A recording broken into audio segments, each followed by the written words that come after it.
అంటే ఆల్ఫాబెట్ ప్రకారంగా ఏ లెటర్స్కి ఈసారి ప్రతికూలంగా ఉంది అంటే ఏం చెప్తారు సార్? ఈ సంవత్సరము A, C, D, M, T, CH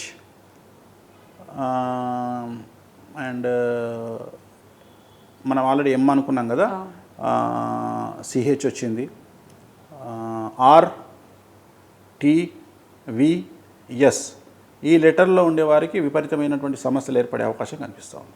okay, అంటే ఇప్పుడు ఉన్నటువంటి ఇలాంటి సిచ్యువేషన్లో ఎవరైతే కాస్త ప్రతికూలతలు ఎదుర్కొనే అవకాశం ఉంటుందో వాళ్ళు ఎలాంటి రెమెడీస్ చేసుకున్నట్లయితే కాస్త ఇంపాక్ట్ అనేది తగ్గుతుంది? మనం ఆల్రెడీ జాతకపరంగా సపరేట్గా చెప్పున్నాం కదా, ఆల్రెడీ ప్రతి రాశికి మనం క్లారిటీ ఇచ్చినాం. సో ఇక దాన్ని మళ్ళీ వ్యక్తిగతంగా అంశాలు మనం చెప్పాల్సిన పని లేదు. ధన్యవాదాలు వేణుస్వామి గారు. ఈరోజు ఈ ఉగాది పండుగ సందర్భంగా తెలుగు రాష్ట్రాల పైన కాకుండా ద్వాదశ రాశుల వారికి కూడా ఏ విధంగా ఉండబోతుందో వివరించారు. ధన్యవాదాలు మీకు. సో చూస్తున్నాం కదండి, ఈ ఉగాది పండుగ నుంచి కూడా షష్ఠాగ్రహ కూటమి కారణంగా కొన్ని ప్రతికూలతలు అటు సినీ ఇండస్ట్రీకి ఇటు రాజకీయ పరంగా కూడా ఫేస్ చేసి పలు సంచలనాలు నమోదవుతాయని చెప్పి వేణుస్వామి గారు చెప్తూ ఉన్నారు.